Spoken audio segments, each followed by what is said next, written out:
23 अगस्त 2023 की शाम थी। घड़ी में 6:03 का वक्त हो रहा था। भारत में शाम हो रही थी, लेकिन चांद पर एक नया सवेरा हो रहा था। दुनिया टकटकी लगाए भारत की ओर देख रही थी और भारत ने चांद पर तिरंगा लहराकर कीर्तिमान रच दिया। भारत का चंद्रयान 3 सफलतापूर्वक चांद के दक्षिणी हिस्से पर लैंड कर गया। चांद का यह हिस्सा सबसे मुश्किल भरा इलाका माना जाता है, जहां पहुंचने वाला भारत दुनिया का पहला देश बन चुका है। ये पल हर भारतीय को गर्व से भर देने वाला है। चांद पर भारत की ये सॉफ्ट लैंडिंग हिंदुस्तान की उस सॉफ्ट पावर की मिसाल है जिसकी आज दुनिया मुरीद है। और इसीलिए कभी मदद की आस में विश्व पटल पर हाशिए पर खड़े भारत की ओर आज पूरी दुनिया आशा भरी निगाह से देख रही है। भारत की उपलब्धि सिर्फ चंद्रयान तक सीमित नहीं है, बल्कि आज आसमान से लेकर जमीन तक दुनिया के कोने कोने में भारत का डंका बज रहा है। नमस्कार, आप देख रहे हैं द रियल स्टोरी और मैं हूं रिचा अंडे।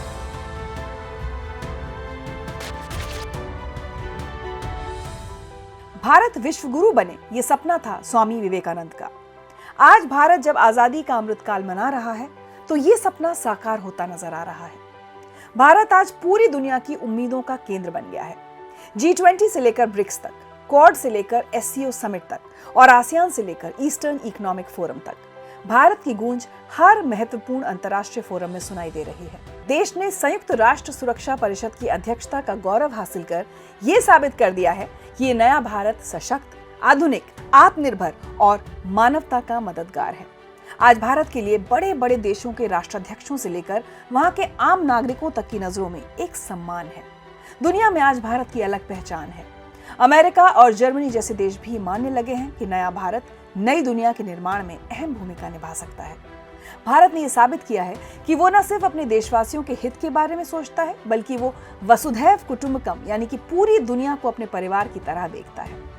76वें स्वतंत्रता दिवस के मौके पर प्रधानमंत्री ने देश को संबोधित करते हुए कहा था कि दुनिया अपनी समस्याओं का समाधान भारत की धरती पर खोजने लगी है, और ये सच होता दिख रहा है।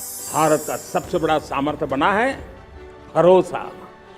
भारत का सबसे बड़ा सामर्थ्य बना है विश्वास। जन जन में हमारा विश्वास, जन जन का सरकार पर विश्वास, जन जन का देश के उज्जवल भविष्य पर विश्वास और विश्व का भी भारत के प्रति विश्वास। आखिर भारत के प्रति दुनिया का ये नजरिया कैसे बदला? कैसे भारत दुनिया के नक्शे पर एक शक्तिशाली देश बनकर उभरा? इसके पीछे खास तौर से 5 कारण हैं। पंच तत्व। आइए एक एक करके नजर डालते हैं उन पंच तत्वों पर। पहला, महामारी को मात। जब पूरी दुनिया कोरोना महामारी से जूझ रही थी, तब भारत ने न सिर्फ मजबूती से इसका सामना किया, बल्कि दुनिया की सोच को भी गलत साबित कर दिया। भारत ने न सिर्फ इस संकट काल में खुद को बखूबी संभाला, बल्कि दुनिया के तमाम मुल्कों के लिए भी जीवन दाता बना। भारत में कोरोना से मरने वालों की संख्या कई विकसित और विकासशील देशों से बहुत कम रही। इसकी वजह थी अच्छा मैनेजमेंट और सूझबूझ भरी रणनीति। कोरोना के दौरान लॉकडाउन कब लगाना है, कितनी बार लगाना है, किस तरह से लॉकडाउन को हटाना है, इतनी बड़ी आबादी की जानमाल की सुरक्षा के साथ अर्थव्यवस्था को भी कैसे बनाए रखना है ताकि जान भी बचे और जहान भी, भारत ने ये बखूबी करके दिखाया। ऐसी महामारी से लड़ने के लिए दूसरे देशों की तरह ही भारत के पास भी न तो अनुभव था और न ही कोई तैयारी। जो कुछ करना था वो रियल टाइम एक्सपेरिमेंट था। जहां बाकी देश कोई कदम उठाने में घबरा रहे थे, भारत ने जो रियल टाइम डिसीजंस लिए वो सही साबित भी हुए। भारत के इस क्राइसिस मैनेजमेंट सिस्टम की हर तरफ तारीफ होने लगी। इतना ही नहीं, भारत सरकार ने वंदे भारत मिशन के तहत विदेश में फंसे करीब 60 लाख भारतीयों की भी वतन वापसी कराई। दूसरी बात, सबसे बड़ी वैक्सीन क्रांति। कोरोना के संकट काल में पूरी दुनिया वैक्सीन की खोज में लगी थी। इसमें भी भारत ने वो कर दिखाया जो दुनिया ने कभी सोचा नहीं था। भारतीय साइंटिस्ट और एजेंसीज ने रिकॉर्ड समय में कोरोना वैक्सीन विकसित करने के लिए भौतिक और तकनीकी सीमाओं से आगे जाकर काम किया और 16 जनवरी 2021 को भारत में निर्मित 2 वैक्सीन के जरिए दुनिया का सबसे बड़ा टीकाकरण अभियान शुरू हो गया। इतनी बड़ी आबादी तक वैक्सीन पहुंचाना एक बड़ी चुनौती थी, लेकिन भारत ने सबसे पहले वैक्सीन की 220 करोड़ डोज लगाकर दुनिया को दिखा दिया कि वो महामारी के सामने घुटने नहीं टेकेगा। यही नहीं, कोविड के समय में भारत ने वैक्सीन मैत्री के तहत दुनिया के 100 से ज्यादा देशों को वैक्सीन देकर महामारी से बचाया। ये भारत का विश्व रूप था जिसे पूरी दुनिया ने देखा और सराहा।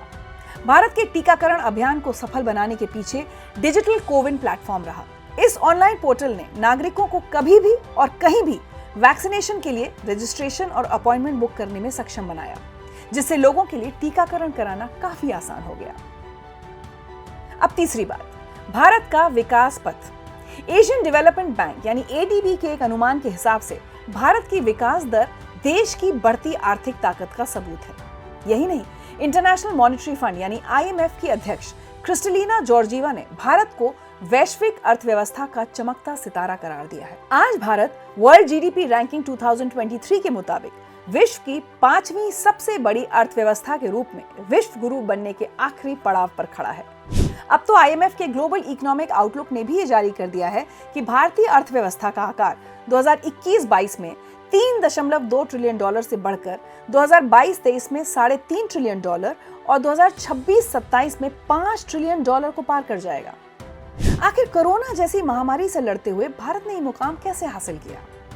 इसके पीछे भी मुख्य वजह ये रही कि भारत ने कोरोना के समय अपनी इकोनॉमी को मैनेज करने की जो काबिलियत दिखाई, वो दूसरे विकसित देश नहीं कर पाए। इसके अलावा भारत की मेक इन इंडिया और स्टार्टअप इंडिया की पॉलिसी ने भी अर्थव्यवस्था के लिए वैक्सीन का काम किया। भारत के ease of doing business model ने भी इकोनॉमी को ताकत दी, जिसकी वजह से आज देश में स्टार्टअप्स और यूनिकॉर्न्स की भरमार है। चौथी बात, भारत की वर्ल्ड डिप्लोमेसी। दुनिया में भारत ही इकलौता देश है जो एक तरफ अमेरिका के करीब है तो रूस का भी मित्र है, जो ईरान से बात करता है और सऊदी अरब से भी उसके अच्छे रिश्ते हैं। दुनिया में भारत के सिवाय किसी और मुल्क में हर किसी को एक साथ साधने की ऐसी काबिलियत नहीं है। इसीलिए भारत पूरी दुनिया की उम्मीद बनकर उभरा है। भारत ने यूक्रेन और रूस की जंग को हमेशा कूटनीति के जरिए सुलझाने की सलाह दी। वहीं वैश्विक मंचों पर रूस के खिलाफ किसी प्रस्ताव पर वोटिंग की बारी आई तो भारत ने उस प्रक्रिया से खुद को अलग कर लिया। दूसरी ओर भारत ने यूक्रेन को मानवीय मदद पहुंचाने में भी कोई कसर नहीं छोड़ी। भारत की इस तटस्थ लेकिन मददगार भूमिका को देखकर ऐसी चर्चा होने लगी कि भारत ही ऐसा देश है जो इस युद्ध को रुकवा सकता है। पीएम मोदी ने जब रूसी राष्ट्रपति पुतिन से कहा कि ये युद्ध का दौर नहीं है, तो वैश्विक मंच पर इसे एक बड़े संदेश के रूप में देखा गया। ये भारत की कूटनीतिक ताकत ही थी कि ऑपरेशन गंगा के तहत यूक्रेन में फंसे 22,000 भारतीय बच्चों की सकुशल वतन वापसी हो सकी। अफगान संकट के दौरान ऑपरेशन देवी शक्ति और सूडान संकट के बीच ऑपरेशन कावेरी के तहत अपने नागरिकों की वापसी के लिए भारत की कूटनीतिक पावर का लोहा दुनिया ने मान लिया। अब पांचवी बात, भारत की डिजिटल क्रांति। मॉडर्न वर्ल्ड हिस्ट्री में ऐसा पहली बार हो रहा है जब दुनिया भारत के वर्ल्ड मॉडल को फॉलो कर रही है। भारत की डिजिटल क्रांति इसका सबसे बड़ा उदाहरण है। डिजिटल सेक्टर में भारत ने जो काम किया है वो पूरी दुनिया के लिए एक मिसाल बन चुका है। डिजिटल इंडिया की सबसे बड़ी तस्वीर हाल ही के दिनों में दुनिया ने देखी। वो तस्वीर थी बेंगलुरु में जर्मनी के डिजिटल और परिवहन फेडरल मंत्री वोल्कर विसिंग के सब्जी खरीदने की। आप सोच रहे होंगे कि इसमें खास क्या है, तो खास बात ये थी कि विसिंग ने जो सब्जी खरीदी उसका पेमेंट यूपीआई के जरिए किया। ये तस्वीर डिजिटल के क्षेत्र में भारत की तरक्की की मिसाल है। कभी डिजिटल पेमेंट के मामले में चीन नंबर 1 था, पर अब यूपीआई से लेन देन के मामले में भारत पूरी दुनिया में टॉप पर है। भारत की इस रफ्तार को आप इन आंकड़ों के जरिए समझ सकते हैं। साल 2011 में डिजिटल ट्रांजैक्शंस में भारत चीन से 4 गुना पीछे था, लेकिन 2022 के आंकड़े बताते हैं कि डिजिटल पेमेंट के मामले में भारत ने रिकॉर्ड छलांग लगाई है। डिजिटल ट्रांजैक्शंस में भारत आज चीन से 2.5 गुना आगे निकल गया है। साल 2022 के डेटा के मुताबिक भारत का डिजिटल ट्रांजैक्शन करीब 9,000 करोड़ रहा, वहीं चीन में करीब 1,800 करोड़ ही डिजिटल ट्रांजैक्शन हुए। अभी तक दुनिया ने सिर्फ फिजिकल पब्लिक इंफ्रास्ट्रक्चर ही देखे हैं, लेकिन भारत दुनिया का ऐसा पहला देश बना जिसने डिजिटल पब्लिक इंफ्रास्ट्रक्चर डेवलप करके दिखाया। यूपीआई पेमेंट से लेकर कोविन ऐप तक इस मॉडल का सफल उदाहरण है। खास बात यह रही कि भारत ने अपने इस डिजिटल मॉडल को अमीर से लेकर गरीब तक के लिए सहज बना दिया। भारत ने सब कोविड की उस महामारी के दौरान किया जब पूरी दुनिया उसमें फंसकर संघर्ष कर रही थी। अमेरिका जैसे देश अपने यहाँ पैसे बांटने के लिए चेक पेमेंट कर रहे थे, जिसमें कई फर्जीवाड़े हो रहे थे। वहीं भारत ने डिजिटल ट्रांजैक्शन के लिए जनधन, आधार और मोबाइल की त्रिशक्ति का उपयोग कर दुनिया को दिखा दिया कि वो डिजिटल के क्षेत्र में भी दुनिया के तमाम विकसित देशों से बहुत आगे है। दुनिया में भारत का एक कद कोविड की महामारी के दौरान बढ़ा है। आपदा के उस भीषण दौर में भारत ने अच्छे मैनेजमेंट और सूझबूझ से महामारी को मात दी। लॉजिस्टिक का सही उपयोग कर बड़ी आबादी तक वैक्सीन पहुंचाई। जान के साथ जहान यानी अर्थव्यवस्था को भी बचाकर दुनिया को दिखाया कि आज भारत ही एकमात्र ऐसा मुल्क है जहां हाई ग्रोथ और लो इन्फ्लेशन है। रूस और यूक्रेन के युद्ध में भारत ने जो डिप्लोमेटिक ताकत दिखाई वैसा दुनिया का कोई देश नहीं कर पाया। इन सब के साथ ही भारत की डिजिटल क्रांति ने यह साबित कर दिया कि नए जमाने का ये भारत विकसित भारत बनने की राह पर चल पड़ा है। यही वजह है कि आज दुनिया ये मान रही है कि यही समय है, सही समय है भारत की इस विकास यात्रा का हिस्सा बनने का, साथी बनने का। आज की रियल स्टोरी में इतना ही। विदेशों में बढ़ती भारत की चमक के पीछे का ये सच और इससे जुड़ी हुई ये जानकारी आपको कैसी लगी, हमें अपनी राय लिखकर जरूर भेजिए। इस एपिसोड में मेरे साथ इतना ही। जल्द मुलाकात होगी एक और अहम मुद्दे की रियल स्टोरी के साथ। तब तक अपना ख्याल रखिए।